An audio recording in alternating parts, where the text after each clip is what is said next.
মিউজিয়ামে এলাম, লাইটের ঝাড়গুলো দেখুন।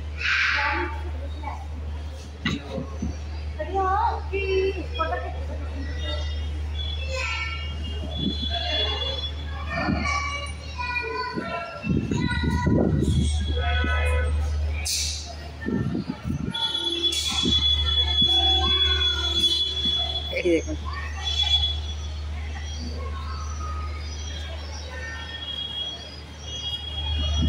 একটা গাড়ি কিনতে একটা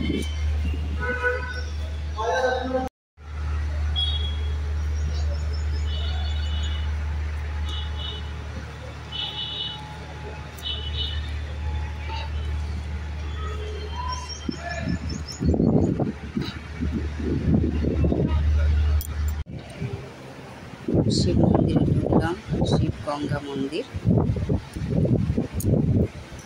এখানে হোম হয়, এই হচ্ছে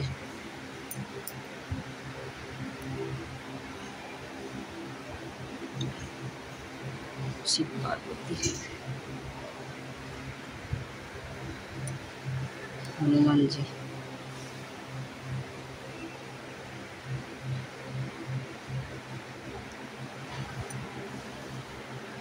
আছে নাম হচ্ছে হয়তো, এখন তো কিছু লেখা দেখছি না।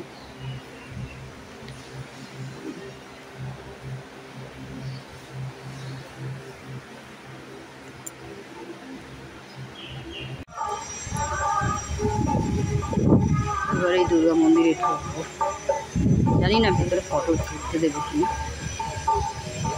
ওই দা লঙ্গার ভবন, ওইটা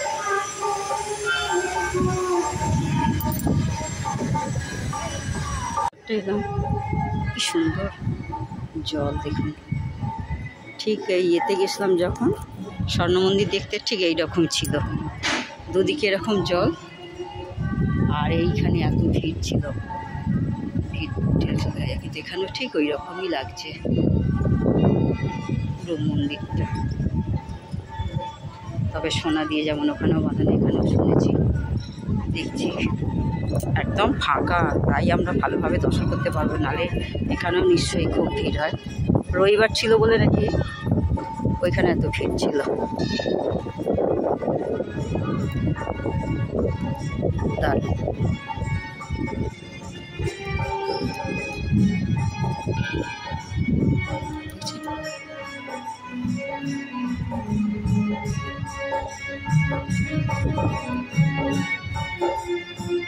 এরকমই ব্যবস্থা একদম।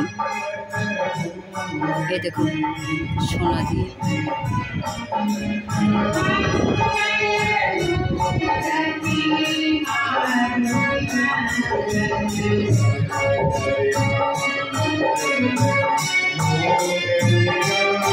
ফটো তোলা মানা। শিব পার্বতী, রাধা কৃষ্ণ, লক্ষ্মী, সরস্বতী সবই ছিল। এই বাইরেটা আবার তুলছে, এই দেখুন শিবের মাথায় জল পড়ছে, জলের উপরে উনি বসে আছেন, উপর থেকে জল পড়ছে, বেশ সুন্দর, ভালো লাগছে।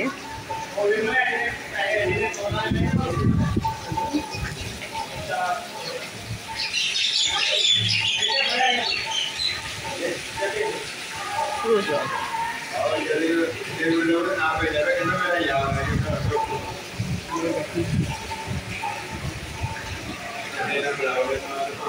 এটা সেই কৃষ্ণ তোমার এটা ওই বলরাম আসছিল না, তার ওই যে এটা বলরামের হচ্ছে না, বলতে পারবো না নাম, লেখা পা ধুয়ে দেওয়া যে আসছিল কষ্ট করে। হ্যাঁ ওই আঁচলে এই বাঁধা আছে না, হ্যাঁ এটা বলরামের, ওটাই বলছি। এটা হ্যাঁ সুদামা, হ্যাঁ সুদামা। এইদিকে দেখুন, এই যে রাম সীতা লক্ষ্মণ। এই একটু বাইরে বাইরে শঙ্খটা দেখতে ভালো লাগে। পুরো জায়গাটা ঘিরে জলের ব্যবস্থা, জলের মাঝখানে মন্দিরটা। অমৃতসরে যে ছিল স্বর্ণ মন্দির, ঠিক ওই রকমই, ওইরকমই ব্যবস্থা। একদম ফাঁকা বলে ভালোভাবে দর্শন করতে পারলাম, ভালো লাগবে। এর উপর সব দেবীদের দেওয়া আছে।